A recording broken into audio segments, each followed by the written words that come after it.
She had 3 minutes to decide whether to live or die. Standing on that bridge in the pouring rain, Margaret had lost everything. Until a stranger's carriage emerged from the storm and changed her fate forever. Marguerite Ashford had precisely 1 minute to decide whether drowning was a sin her father could forgive. She stood at the edge of Blackfriars Bridge, her fingers gripping the rain-slicked iron railing so tightly that her knuckles had gone white beneath the torn lace of her gloves. Below her, the Thames churned black and furious, swollen with 3 days of relentless storms. The water moved fast enough to pull a body under in seconds, deep enough that no one would find her until she washed up somewhere downstream, bloated and unrecognizable. The thought should have horrified her. Instead, it whispered promises of peace. Above the roar of rain and river, she could still hear her stepmother's voice echoing through her skull. "You are a burden I will no longer bear, girl. Your father left nothing but debts and disappointment. I have secured my own future, and there is no place in it for his bastard daughter."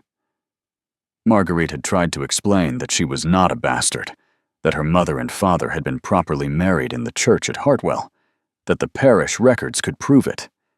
But Lady Constance Ashford had simply laughed, a sound like breaking glass, and gestured to the 2 footmen standing in the doorway of Ashford House. "Remove her. I do not care where she goes, so long as I never see her face again." They had dragged her through the servants' entrance, past the scandalized faces of the cook and the scullery maids who had known her since childhood, and thrown her into the alley behind the townhouse. The door had slammed shut with such finality that Marguerite knew, bone deep, that it would never open for her again. Her stepmother had won. At the house that bore her father's name, the fortune he had built through years of careful investments, the very chairs he had sat upon, all of it now belonged to Constance and her new husband, a textile merchant from Manchester with cold eyes and colder hands. Marguerite had nowhere to go, no relatives who would claim her, no fortune of her own, not even a proper cloak to keep out the November rain. So she had walked through Mayfair, where the gas lamps glowed warm behind curtained windows, through the narrow streets of Clerkenwell, where women sold themselves for pennies, all the way to this bridge, where the water offered the only mercy left in London. She leaned forward, just slightly, testing her courage. The horses came out of nowhere. 4 massive black beasts pulling a carriage that gleamed like obsidian, even in the downpour, yet their hooves striking the cobblestones with such force that Marguerite felt the vibrations through the soles of her ruined shoes. She turned her head just as the carriage bore down upon her, and for one crystalline moment, she thought perhaps God had decided to make the choice for her. Then a voice cut through the storm like a sword through silk. "Halt!" The driver pulled the reins so hard, the horses reared up, screaming, their front legs pawing at empty air. The carriage lurched to a stop, mere feet from where Marguerite stood frozen against the railing. Steam poured from the horses' nostrils. Rain hammered against the lacquered black roof. And then the door flew open with such violence that it bounced against the side of the carriage. A man emerged, and Marguerite forgot how to breathe. He was tall, well over 6 feet, with shoulders broad enough to block out the lamplight behind him. His greatcoat was black, superfine wool, cut in the severe military style that marked him as a man of fashion and consequence. No hat covered his dark hair, which the rain had plastered to his skull in a way that only emphasized the sharp angles of his face. His jaw could have been carved from marble. His nose had been broken at least once, and his eyes, when they locked onto hers, were the color of steel heated in a forge, gray shot through with silver, and something that looked almost like fury. "Step away from that railing." His voice carried the unmistakable accent of the aristocracy, each word precisely formed, but underneath ran a current of command that suggested military service. "Now." Marguerite's throat had closed, but she could not have spoken if her life depended upon it, which perhaps it did. The man moved toward her, his boots splashing through puddles, his coat billowing behind him like the wings of some great predatory bird. He stopped just out of arm's reach and studied her with an intensity that made her skin prickle beneath her soaked dress. "Are you injured?" he demanded. She shook her head. "Are you ill?" Another shake. "Then why in God's name are you standing on a bridge in the middle of a tempest looking at the water like it holds the answer to every question you've ever asked?" The specific detail of his phrasing cut through her paralysis. This was not a man who spoke in generalities or wasted words on pleasantries. She found her voice, thin and ragged. "Because perhaps it does, sir." His eyes narrowed. He took one step closer, and now she could smell him over the rain, leather and tobacco and something sharper, like gunpowder or perhaps simply danger. "You were going to jump." It was not a question. "I was considering it," she whispered, and the honesty of the admission shocked them both. For a long moment, he simply looked at her. His gaze traveled from her face down to her dress, noting every detail. The expensive fabric now ruined, the quality of the stitching, the way the bodice had been taken in recently, as if she had lost weight she could not afford to lose. When his eyes returned to hers, something in his expression had shifted. "What is your name? Does it matter?" "It matters to me." The firmness in his voice left no room for evasion. "Marguerite," she said quietly. "Marguerite Ashford." She watched recognition flicker across his face, and the Ashford name still carried weight in certain circles, though how much longer that would last, she could not say. Her stepmother would see to it that any remaining reputation was thoroughly destroyed. "I am Tristan Whitmore, Duke of Ravencross." He said it without arrogance, as though he were stating a fact as simple as the rain falling around them. "And you are coming with me." "I most certainly am not." Marguerite's spine straightened, despite the cold and exhaustion. "I do not know you, Your Grace. I will not simply climb into your carriage like some desperate girl with no other options." His tone was not cruel, merely factual. "That is precisely what you are, Miss Ashford. I am offering you an alternative to the Thames. I suggest you take it." "So that I may be ruined by scandal instead of by water?" "I think not." "You misunderstand me." The Duke moved closer still, and now Marguerite could see the rain streaming down his face, catching in the dark stubble along his jaw. "I am not offering you anything improper. I am offering you transportation to safety and time to collect your thoughts in surroundings more conducive to rational decision-making than a bridge in a storm. My sister will serve as chaperone. My housekeeper will provide you with dry clothing and a warm meal. And in the morning, when the rain has stopped and you are no longer hypothermic, we will discuss what is to be done about your situation like civilized people. Do you find those terms acceptable?" Marguerite stared at him. In her experience, men did not help young women without expecting something in return. She and her stepmother's new husband had made that abundantly clear during the 3 weeks before Constance threw her out, his hands always finding reasons to brush against her waist, her shoulders, the back of her neck. She had learned to move through Ashford House like a ghost, keeping to the servants' passages, never lingering in any room where she might be alone with him.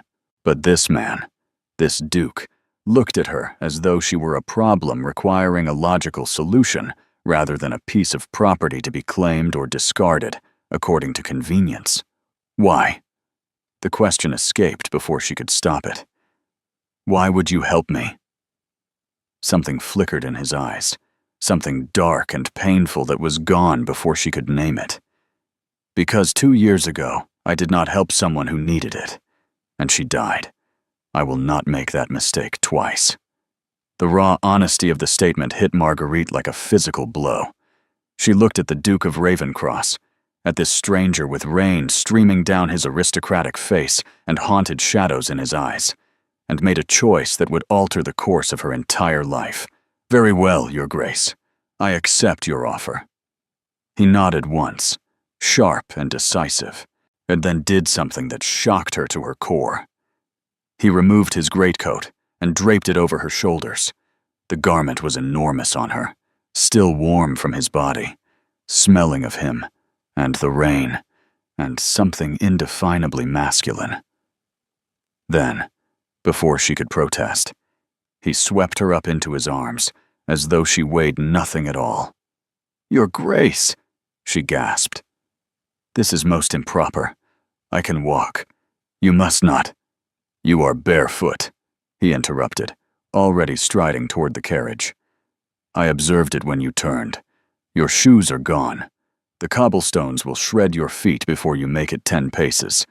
Be silent, and allow me to exercise what small gallantry I possess." Marguerite fell silent, not because he commanded it, but because his arms around her felt like the first safe place she had occupied in 2 years. He carried her to the carriage and lifted her inside with a gentleness that contradicted the severity of his features. The interior was luxurious beyond anything she had seen. Burgundy velvet seats and brass fittings, and a small brazier that filled the space with blessed warmth. Sitting opposite, wrapped in a woolen traveling cloak with a book in her lap, was a young woman, perhaps 3 or 4 years younger than Marguerite's own 21 years. She had the same dark hair as the Duke, the same sharp cheekbones, but her eyes were softer, hazel where his were gray, and they widened with concern as Marguerite was deposited on the seat beside her. "Good heavens, Tristan, what have you done?" "Prevented a tragedy." The Duke swung himself into the carriage and rapped sharply on the roof. The vehicle lurched into motion immediately. "Miss Ashford, may I present my sister, Lady Beatrice Whitmore. Beatrice, this is Miss Marguerite Ashford, and she will be our guest for the foreseeable future." Beatrice set her book aside and immediately began fussing over Marguerite, tucking the traveling cloak more securely around her, checking her forehead for fever with a cool palm. "You are frozen through, you poor dear. How long were you out in this dreadful weather? I am not certain." Time had become slippery somewhere between leaving Ashford House and reaching the bridge. "Several hours, perhaps. Several hours," Beatrice repeated, shooting her brother a look of mingled horror and accusation. "Tristan, we must get her to Ravencross House immediately. She needs a hot bath, warm food, Mrs. Pemberton's special tonic, all of which she shall have," the Duke assured her. Now that he had settled into his seat across from them, his long legs stretched out in a way that took up most of the available floor space. His arms crossed over his broad chest, but his eyes never left Marguerite's face. "Miss Ashford has had a rather difficult evening. She will be staying with us until other arrangements can be made." "Other arrangements?" Marguerite heard her own voice as though from a great distance. "What sort of arrangements?" "That depends entirely upon what you wish to do with your life." The Duke leaned forward slightly, his elbows resting on his knees. "But we will discuss that tomorrow. For now, you need rest." The carriage rolled through the London streets, leaving the Thames and the bridge and her almost death behind. Marguerite sat wrapped in borrowed warmth, flanked by strangers who treated her with more kindness than her own family had shown in years, and felt something dangerous begin to unfold in her chest. It felt almost like hope, fragile as spun glass, terrifying as a loaded pistol, and she had no idea what to do with it. Marguerite woke to silence so complete it felt like another world entirely. For one disoriented moment, she thought she had died after all, that the Thames had claimed her, and this was whatever came after.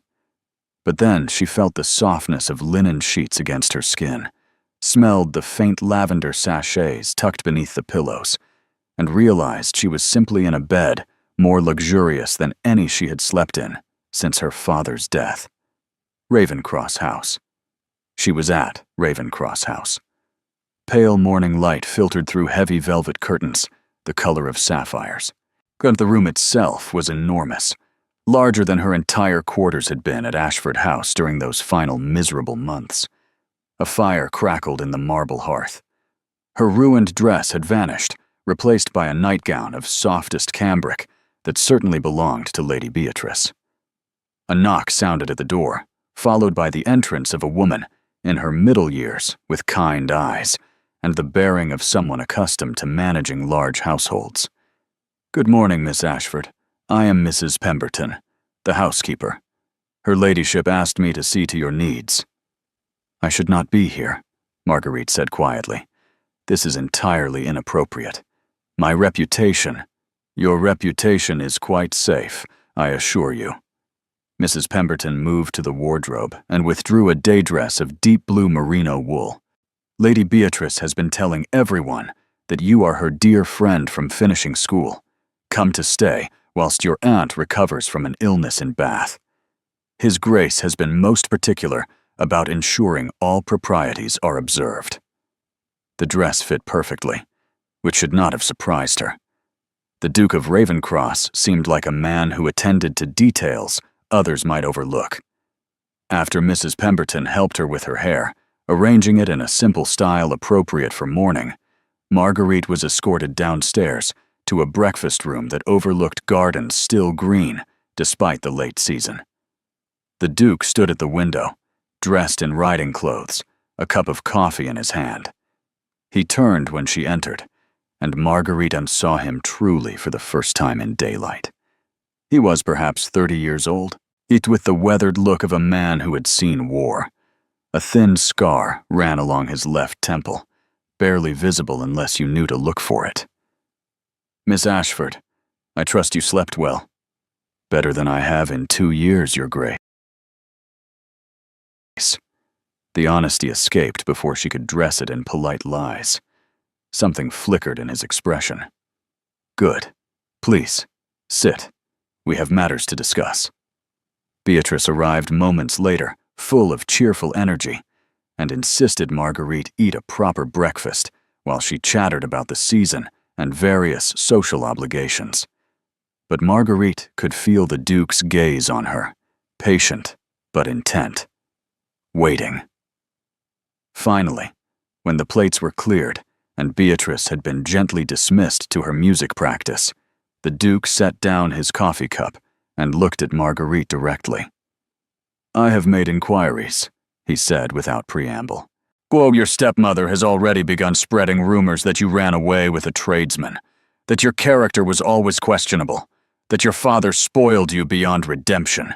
She is systematically destroying your reputation to prevent you from making any claim against the estate." Marguerite's hands tightened in her lap. "I expected as much. I am offering you 3 options."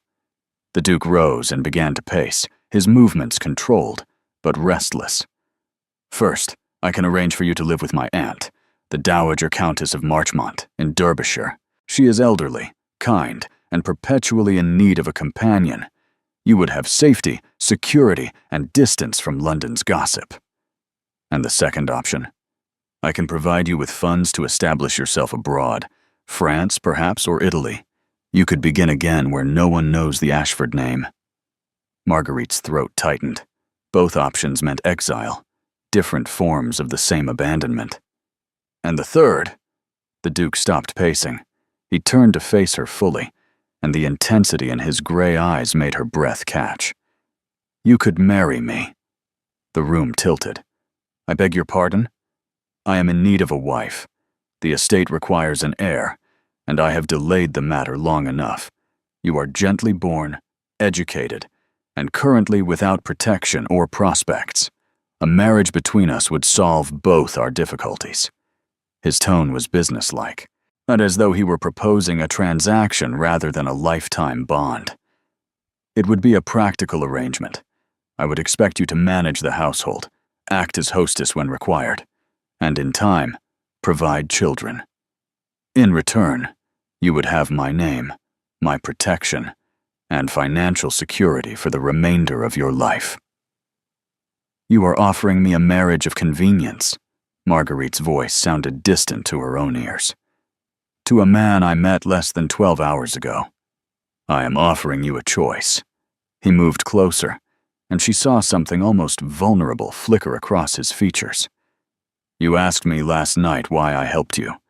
The truth is that my sister was not the only one I failed. 3 years ago, I was engaged to be married. Lady Catherine Thornwood. She was kind, gentle, everything a duke's wife should be. But I was consumed with military matters, with duty, with everything except her. She grew melancholy, and I did not notice until it was too late. She took laudanum one evening and did not wake. I swore then that I would never again allow someone under my protection to feel they had no other choice. Marguerite stood slowly, her heart hammering. So you would marry me out of guilt? Out of some misguided need to atone for past failures? I would marry you because we could be useful to one another. His jaw tightened. I do not offer you love, Miss Ashford. I do not possess it to give, but I offer you respect, partnership, and the freedom to build whatever life you wish within the bounds of propriety. That is more than most marriages in our world contain. She looked at this complicated, a damaged man who had pulled her from the edge of death and was now offering her something she had never expected to possess again. A future. Not the future she had once dreamed of, full of romance and passion and all the things young girls imagined, but a real future, solid and secure, built on honesty rather than illusion. May I have time to consider? You may have as much time as you need. The Duke's expression softened almost imperceptibly. But know this, Marguerite. Whatever you choose, you will not face it alone. That much I can promise you.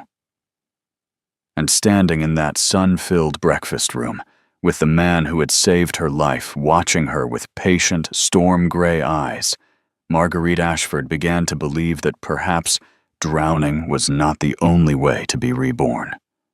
Marguerite stood in the library of Ravencross House 3 days later, her fingers trailing along the spines of leather-bound volumes, and tried to make sense of the chaos inside her head.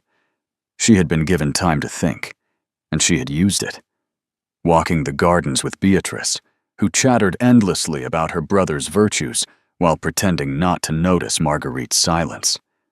Sitting by the fire in the evenings, while the Duke read correspondence across from her, his presence steady and undemanding.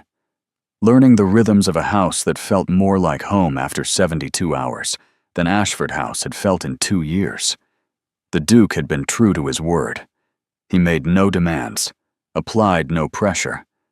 He simply existed in her orbit like a distant planet, close enough to provide gravity, but far enough to let her breathe. But she had seen other things, too. It's the way he listened intently when the head gardener reported a problem with the south greenhouse, then rolled up his sleeves to help replant the damaged seedlings himself.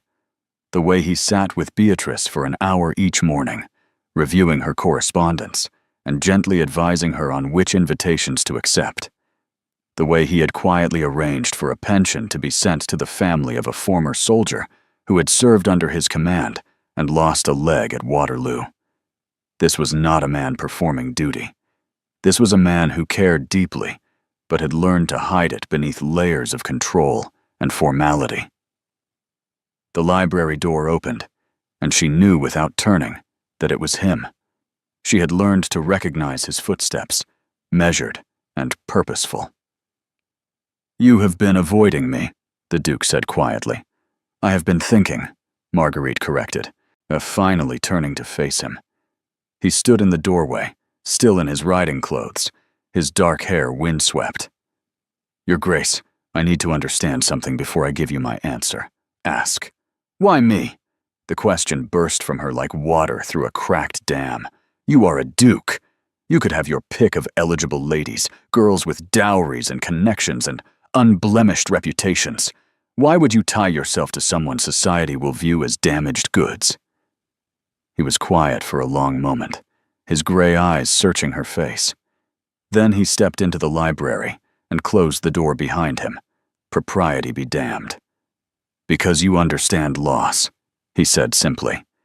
"Because you stood on that bridge and chose to live when I offered you a reason to. Because in 3 days, yet you have shown more genuine kindness to my sister than a dozen society ladies have shown in 3 years. Because when I watch you move through my house, you do not see a collection of valuable objects to covet. You see a home that needs care." He paused. "And because when I look at you, I do not see damaged goods. I see someone brave enough to survive when survival seemed impossible." Marguerite felt tears prick her eyes. "I am terrified. Of me? Of hoping again. Of believing that something good might actually last." Her voice cracked. "Every good thing in my life has been taken away. My mother when I was 12. My father 2 years ago. My home. My name. Everything. What happens when this is taken too?" The Duke crossed the space between them in 3 strides. He did not touch her. But he stood close enough that she could feel the warmth radiating from him, close enough that she had to tilt her head back to meet his eyes. "I cannot promise you that tragedy will never touch us again," he said, his voice rough with emotion she had never heard from him before. "I cannot promise you passionate declarations or romantic gestures. I have forgotten how to be those things, if I ever knew. But I can promise you this, Marguerite Ashford. If you take my name, I will spend every day for the rest of my life ensuring you never again feel disposable. You will have a home no one can take from you. You will have my protection, my respect, and my absolute loyalty. And if, God willing, you can teach this broken soldier how to feel something beyond duty again, well, then perhaps we might build something even better than what either of us lost." Marguerite looked up at him, at this man who had saved her life and was now offering her a future, and felt the last of her resistance crumble. "I have one condition." His eyebrow raised. "Name it. We try, truly try, not just a business arrangement, but a real marriage." She took a shaky breath. "I do not expect you to love me tomorrow or next month, or even next year. But I need to know you are willing to try, because I think, Your Grace, that I could very easily fall in love with you, and I refuse to do that alone." Something extraordinary happened then. The Duke of Ravencross smiled, a real smile, not the polite expression he wore for society, but something genuine and almost boyish that transformed his entire face. "Then we shall try together," he said softly. And then, with a gentleness that stole her breath, he took her hand and raised it to his lips. "Will you marry me, Marguerite?" "Yes." The word came out steady and sure. "Yes, I will marry you, Tristan." 6 months later, Marguerite stood in the gardens of Ravencross House and watched her husband explain the finer points of rose cultivation to a group of veterans he had invited to learn estate management. The spring sun caught the silver threads beginning to appear in his dark hair. His laugh, still rare but growing more frequent, carried across the garden. Beatrice appeared at her elbow, linked their arms together, and sighed contentedly. "You know, when Tristan carried you into this house soaking wet and half dead, I thought he had finally gone mad. But I was wrong. He had finally come back to life." Marguerite squeezed her sister-in-law's hand and smiled. "We both did." That evening, as she and Tristan sat by the fire in their private sitting room, his hand found hers in the space between their chairs. It was a small gesture, simple and unplanned, but it meant everything. "Are you happy?" he asked quietly. Marguerite thought about the girl on the bridge, about the water below, and the despair that had nearly consumed her. Then she looked at the man beside her, no longer a stranger, but her partner, her friend, and increasingly, her love. "Yes," she said, and meant it with her whole heart. "I am happy." And in that moment, in that house that had become home, but Marguerite understood that sometimes the greatest love stories begin not with passion, but with choice. The choice to live, the choice to trust, the choice to try. And she would choose him every day for the rest of her life.